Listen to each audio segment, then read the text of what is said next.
Bismillahirrahmanirrahim. Assalamualaikum warahmatullahi wabarakatuh. Alhamdulillah wassalatu wassalamu ala Rasulillah. Ada dua sini. Sayyidina Muhammad ibn Abdullah wa ala alihi wa sahbihi wa mawala. Subhanaka la ilma lana illa ma 'allamtana innaka antal alimul hakim.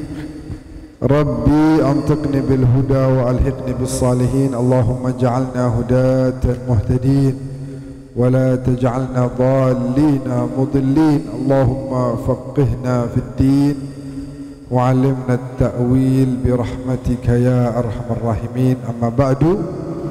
Alhamdulillah, ini bentar lagi nih, hitungan sejam setengah lagi kita masuk bulan Rajab. Ya, bulan Rajab. Para sahabat bilang Rasulullah di malam pertama nih, kayak bentar lagi nih, sejam setengah lagi, tuh wajahnya gembira banget Nabi. Seneng banget kelihatannya.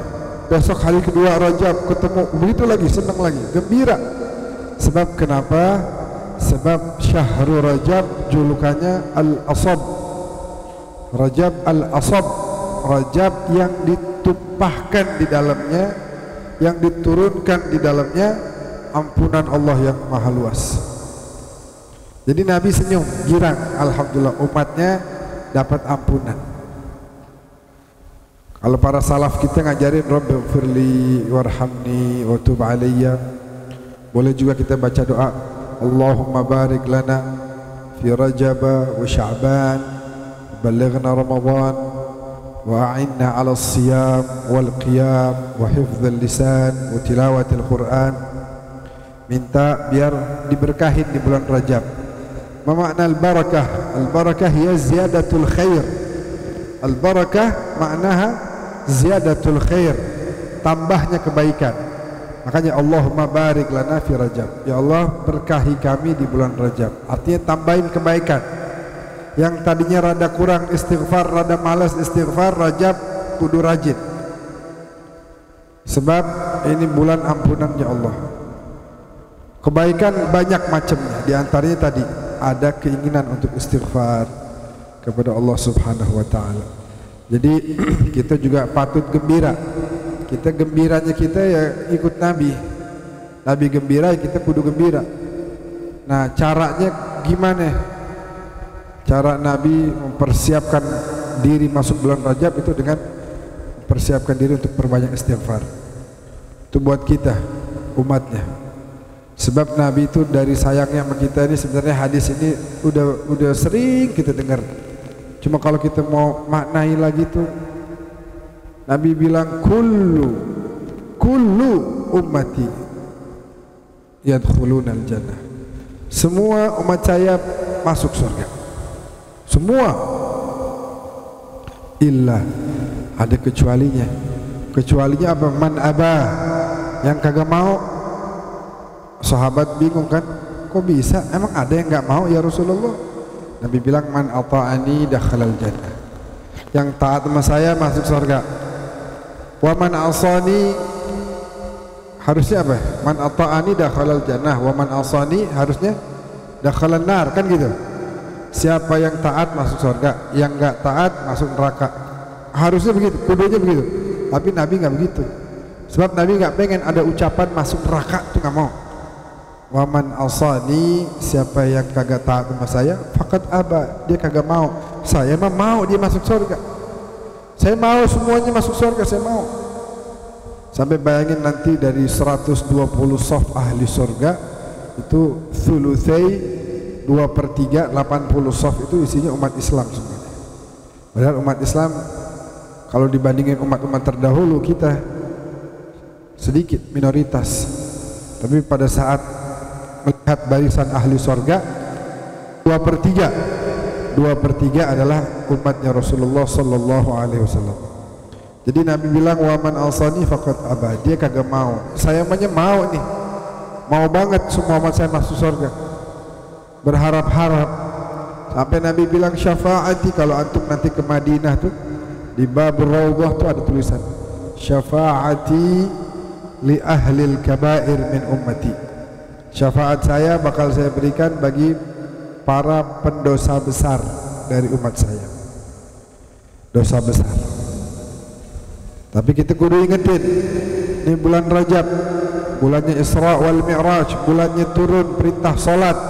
Kita kudu ingetin bahwa di satu sisi lagi Nabi bilang kagak bakal dapat syafaat saya kalau orang yang ninggalin salat. Jadi tetap sebisa mungkin salat itu kagak boleh tinggal. Bukan sebisa mungkin, emang kagak boleh. Al-ahdul ladzi baini wa bainahum as-shalah. Perjanjian antara saya sama umat saya itu salat. Muta'ammidan, man taraka salata muta'ammidan faqad kafara jihara.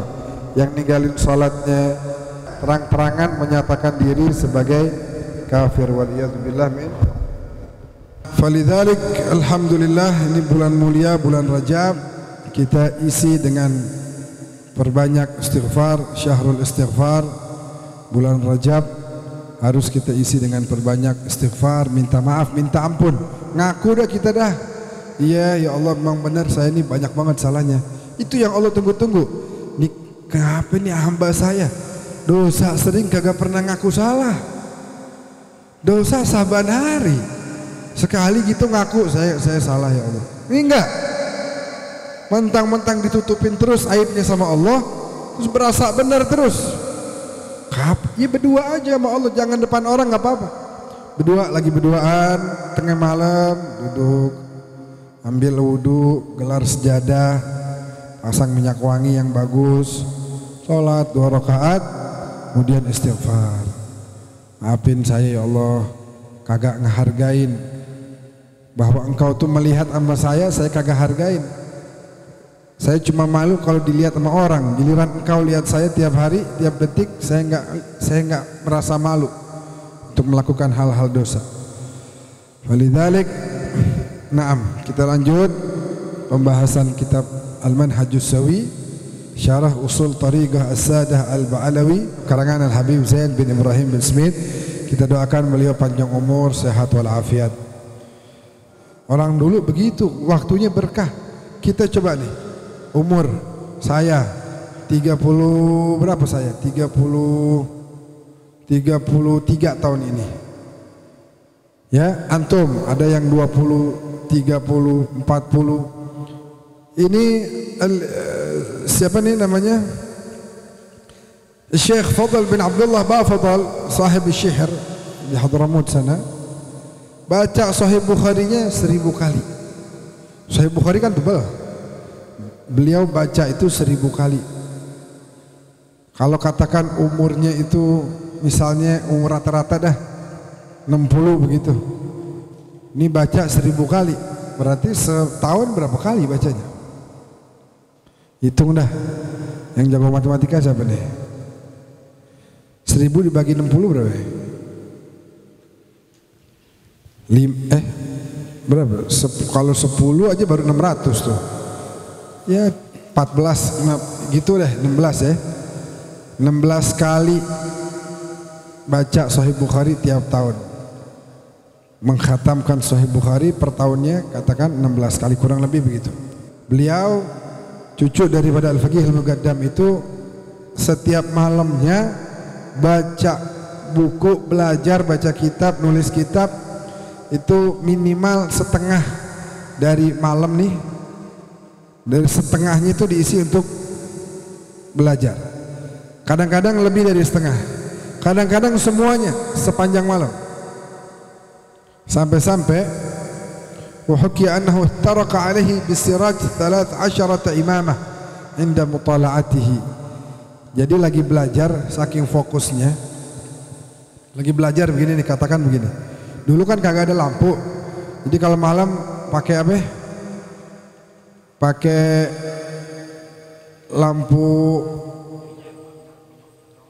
minyak petromak yang ada apinya itu, minyaknya terus ada apinya. Itu beliau dari saking khusyuknya belajar, kan ditaruh dekat sama buku nih biar kelihatan bukunya. Itu 13 kali imamahnya nih yang lagi dipakai kebakar. 13 kali nggak berasa lagi baca, panas apa nih, nggak taunya kebakar. Masya Allah. Kalau kita kepanasan gara-gara main game mulu handphonenya, sampai handphone panas. Kalau beliau panasnya gara-gara baca kitab sehingga imamahnya nih kebakar kagak sengaja. Li syiddat istighraqi fiha wa idza ahassa bin naum, ketika udah mulai ngantuk sampai tidur gitu. Kan wajar ya, orang malam namanya capek ngantuk, pas lagi belajar ngantuk ketiduran. Yakhruju ila sahilil bahr yukarriru mahfuzatihi, keluar kemana? Ke pantai, sambil jalan di pantai sambil ngulang-ngulang hafalannya.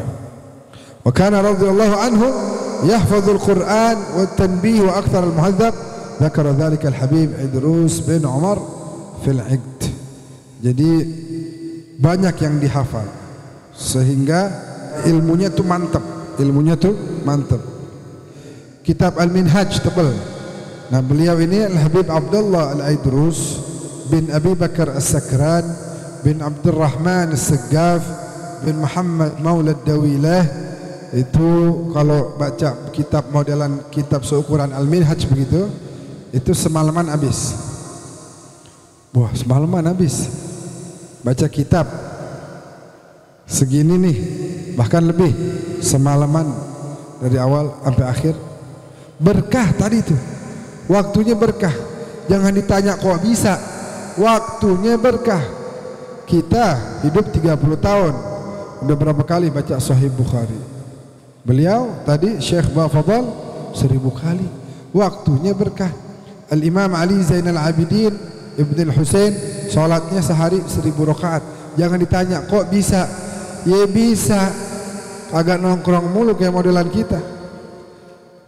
Bis nongkrong apa? Tio mencatur ya, mencatur. Masya Allah, 3 batang samsu belum kelar-kelar tuh catur. Ya, rapi, selesai, ulang lagi, penasaran, kok bisa kalah. Waktunya habis bakal begituan kalau modelan kita. Beliau enggak, waktunya tadi barakah, ziyadatul khair, banyak keberkahan. Jangan ditanya kok bisa. Kita mungkin dengan kesibukan kita susah silaturahmi. Lihat orang banyak yang waktunya barakah di desa, diundang tahlilan, diundang pernikahan, istirahat malam, waktunya berkah. Kerja di siang hari di sawah, akada ismuhu barakah. Yang demikian itu namanya adalah keberkahan. Makanya ilmunya jadi mantap. Ilmunya jadi mantap. Kan kita kadang-kadang sayangkan ada umat Islam di Indonesia karena ilmunya kagak mantap, jadi mudah terpengaruh. Sampai-sampai berani mengatakan hal yang tidak lumrah. Contoh, bapaknya Nabi itu di neraka. Padahal orang tua kita ini semuanya nih umat Islam di Indonesia kagak ada yang ngomong begitu. Semua kita cinta sama orang tua, ayah, ibu, kakek, nenek Rasulullah sallallahu alaihi wasallam. Kulluhum asyraf. Semuanya. Jadi kalau kita ikut hadis, ikut kitab maulid, ikut Al-Qur'an sekalipun, ada hal yang mengatakan secara tegas tentang keimanan ayah ibunya Nabi. Tapi kita sayangkan ada orang gara-gara tadi kagak mantap ilmunya sehingga mudah terpengaruh. Akhirnya berani ngomong kayak begitu. Bahkan lebih dari itu, mereka menzalimi Allah, fasyabbahuhu. Mereka mentashbihkan Allah. Nih Allah duduk kayak kita nih modelan begini nih. Ya, Allah ditashbih. Terus apa lagi misalnya? Allah turun, kayak gimana turun? Ya kayak gini turun nih. Contohin kayak dia turun dari tangga. Jadi Allah ajramu fillah fi haqqillah fashabbahuhu wa ajramu fin nabi falam yuwaqqiruh. Kagak ada hormat sama Nabi. Mereka juga menzalimi keluarga ayah ibu Nabi, fakaffaruh, dikafirkan. Muslimin, saudara-saudaranya dizalimin juga, fa asyraku, dibilang musyrik. Itu gara-gara kurang mantapnya ilmu. Allah ditashbih, Nabi Muhammad gak dihormatin, orang tuanya Nabi dikafirkan, saudara musliminnya dikafirkan.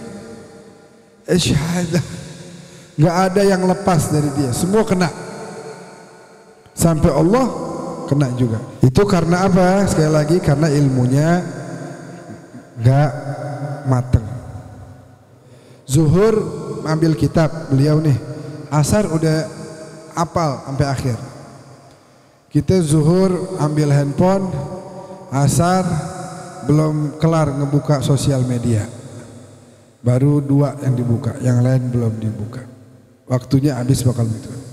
Orang dengan belajar ilmu, tahu adab, tahu akhlak, tahu gimana kita kepada Allah, gimana harusnya kita kepada Nabi, gimana kita kepada para keluarga Nabi, para sahabat Nabi, gimana kita sama saudara kita sama muslim, gimana kita sama orang tua.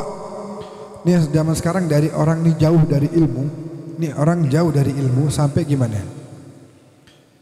2 hari yang lalu di Jalan Munggang situ tuh ada orang berantem sore-sore.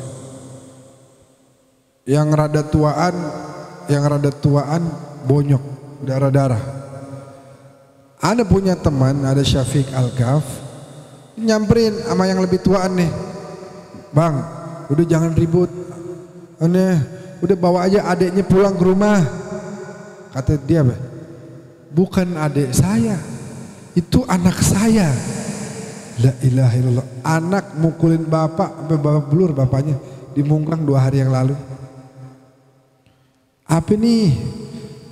Aneh bingung nih. Kenapa? Apa yang terjadi?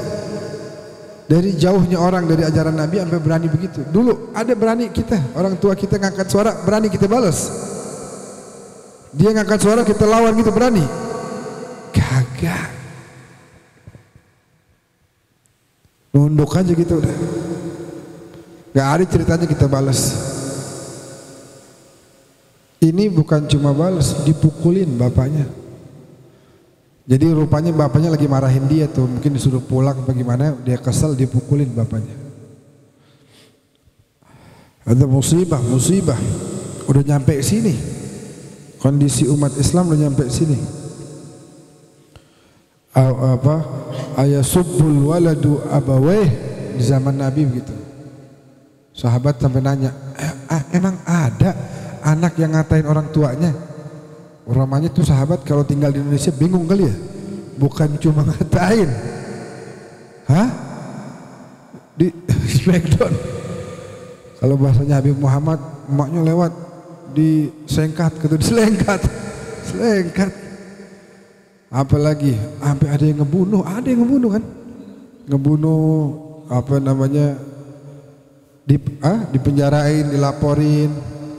La haula wala quwata illa billah. Tapi kalau anak yang dididik dalam suasana ilmiah, Masya Allah, Jilani dari 20 tahun lebih, 30 tahun kurang lebih dah di rumahnya ngadain pengajian, anaknya dengerin saban minggu. Alhamdulillah tumbuh besar jadi anak yang soleh-soleha. Kita juga kudu begitu. Al-Habib Hasan bin Saleh Al-Bahar bersama gurunya Abdullah bin Smir itu berangkat ke Tarim belajar, duduk waktu yang cukup lama. Selama itu mereka belajar berbulan-bulan gitu tanpa ada bekal makanan yang dia punya, kecuali apa? Tamar, korma, baik makan siang maupun makan malam korma. Mujahadatan li anfusihima, sebagai bentuk jihad mereka terhadap diri mereka sendiri. Waqtidaan minhuma bihi sallallahu alaihi wasallam, dan juga sebagai bentuk panutan kepada Nabi besar Muhammad sallallahu alaihi wasallam. Sayyidah Fatimah siapin makan, ya Rasulullah ini makan nih. Oh makasih Fatimah, dia nih makanan pertama setelah 3 hari ayahmu nggak makan apa-apa. 3 hari nggak makan.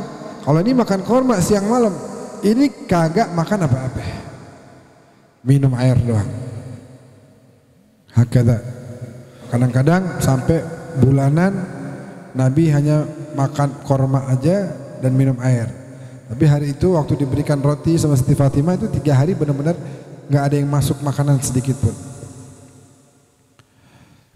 Ya, Habib Abdurrahman itu yang kemarin kita suka sampaikan di sini. Habib Abdurrahman bin Ahmad Segaf bilang mengikat batu pada perutnya sebagai tanda amat laparnya. Bukan tak mampu tapi tak sudi gunung jadi emas untuk Nabi. Ya, sebagai pelajaran buat kita. Kalau sekali waktu nanti sehari kita nggak ada makanan, itu masih enteng. Ya, masih enteng. Tapi alhamdulillah kita nggak pernah tuh sehari nggak ada makanan. Ada aja. Tar gado-gado, tar ketoprak, tar asinan, macam-macam warnanya. Ada aja kita mah rezeki. Wa kana al-Habib Hasan al-madhkur yaqra al-arba'ina marratan min surat Yasin inda dhari Sayyidina al-Faqih al-Muqaddam ala niyati an Allah yasahhil alaihi ma'rifat al-ibarah. Naam, Masya Allah. Baca 40 kali surat Yasin Habib Hasan di makamnya Sayyidina al-Faqih al-Muqaddam. Dia lagi baca sesuatu kagak paham. Ini apa maksudnya ya? Pergi ke makam Sayyidina al-Faqih al-Muqaddam, baca Yasin 40 kali. Tadi berkah, waktunya berkah, semua kebaikan dapat. Habib Abdullah bin Umar bin Yahya, ya, beliau salah satu yang mengisi daripada tariqah As-Sadah Al-Abi Alawi. Beliau waktu nikah, malam nikah nih, itu dia punya khal. Habib Abdullah bin Umar bin Yahya punya khal, paman dari ibunya. Siapa? Habib Abdullah bin Husain bin Tahir, yang tadi kita baca ya Rabbana ta'rafna bi annana ta'rafna, itu beliau itu yang ngarang. Habib Abdullah bin Husain bin Tahir yang hidupnya makmur banget, sampai pernah dikasih jam tangan tapi dibilangin nama yang ngasih, antum Bib aku harus diputar setiap sekian jam sekali tuh biar dia ntar mutar begini. Anda suruh ngurusin jam, ambil ente lagi dah, anda nggak mau. Waktu anda habis buat muter-muter ginian nggak ada. Ahsan waktu anda buat zikir sama Allah. Jadi Habib Abdullah bin Husain bin Tahir ini pamannya ngomong begini, sama keluarga besar. Anda mau bikin Abdullah, si pengantin ini ponakan beliau, bisa lupa sama bininya sampai pagi. Mana bisa, kata keluarganya, pengantin baru kagak mungkin lupa sama bininya. Ente lihat aja. Nah, ponakan ini paling seneng baca kitab, apalagi kalau melihat kitab yang belum pernah beliau baca. Akhirnya ditaruh tuh tempat lewatnya beliau mau ke kamar, ditaruh kitab sama pamannya, taruh di meja begitu. Rupanya pas mau ke kamar ngelihat kitab apa nih, dibuka, buka 1 lembar, 2 lembar, 10, 100, 200, azan subuh. Bininya nungguin di kamar. Masya, oh iya, anda baru nikah, bini anda nggak ada temuin katanya. Ada nggak begitu ya Juna? Ada. Lupa sama bini, kagak ada ceritanya. Pengantin baru nih, waduh, yang ada lupa sama semua, ingat sama bini aja. Untuk juga Habib Ahmad bin Husain al-Idrus ini baca kitab Asy-Syifa yang sekarang dibaca sama Habib Abu Bakar bin Hasan al-Attas di pengajian beliau. Itu dibaca 1 malam pas abis nikah. Bininya megangin ininya, lampunya. Bini megangin lampunya, lakinya baca kitab. Wah, sampai habis. Bini sekarang model begitu mah kagak betah. Udah, paling ditiup tuh, ditiup biar mati aja udah, biar gelap-gelapan udah. Kagak mau dah baca kitab lagi. Al-Habib Ahmad bin Umar al-Hindwan kagak bisa tidur sebelum memecahkan satu masalah yang beliau belum berhasil memecahkan. Bahkan lupa sama makan. Terkadang udah makan tetap lupa, bilang ayo mana makan saya, udah barusan, saking tenggelamnya dalam ilmu. Terkadang belum makan kagak nanya juga. Bahkan beliau di umur 10 tahun baca kitab Tuhfah karangan Ibn Hajar pada umur 10 tahun atau di bawah 10 tahun. menghafalnya sampai bab as-shalah. 10 tahun. Kelas berapa kira-kira 10 tahun? Kang Sodik, itu umur berapa tuh? 10. Wah, umur segini, Masya Allah. Kang Sodik anaknya 9. Anak saya tadi 9. Masya Allah. Bukan baca kitab tufa kalau anak saya mas, main lato-lato tiap hari. Main lato-lato. Baba beliin lagi baba, yang ini udah rada kendor. Oh iya, beliin lagi. Tuh lihat tuh udah lama sekarang. Masya Allah. Kitab tufa ditanya mungkin belum tahu. Minimal kita ajarin anak-anak kita tuh yang penting-penting. Wudu jangan sampai salah. Wudu perhatiin. Anak kita jangan terbiarin kalau wudu, kasih pelajaran. Coba tuh tadi gimana tangan itu? Nah, wudunya mah begini nih, lihat nih. Ajarin. Jangan dilepas begitu aja, salah terus biarin. Itu yang bakal nanti dituntut sama mereka kepada kita. Ya Rob, bapak saya nih,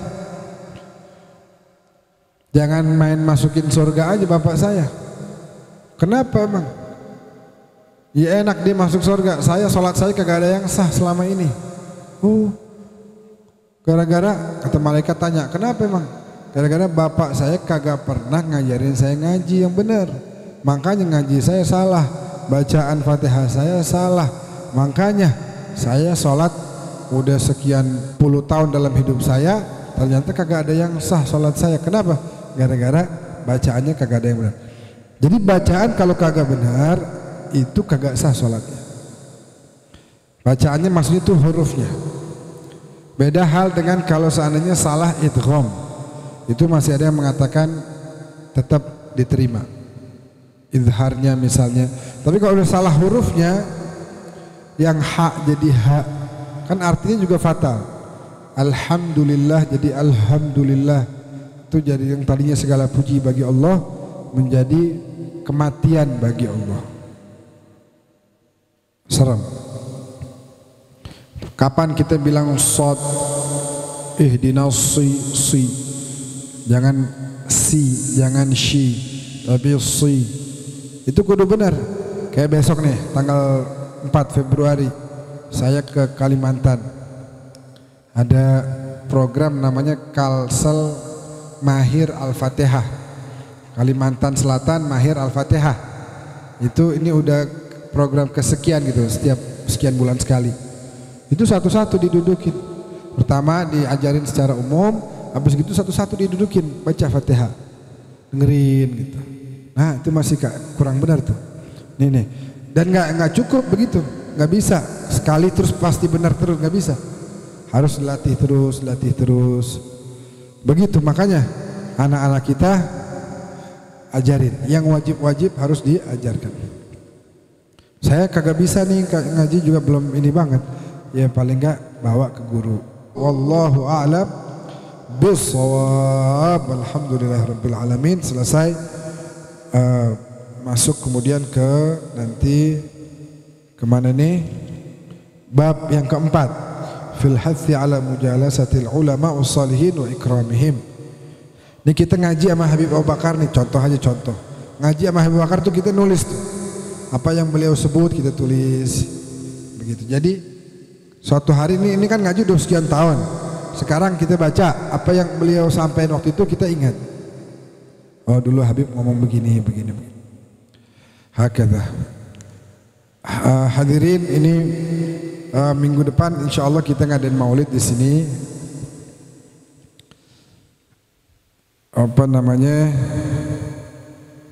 Kita ngadain maulid di sini, ngundang para habaib, para ustadz, sekalian tawakufan majelis, dan juga nanti ada akikah putranya Habib Razi. Ini saya kirim undangannya ke grup Babul Madinah. Udah dikirim Maulid Nabi Muhammad Minggu 29 Januari. Insyaallah penceramahnya ana udah minta Al-Habib Muhammad bin Hussein Al-Aidrus.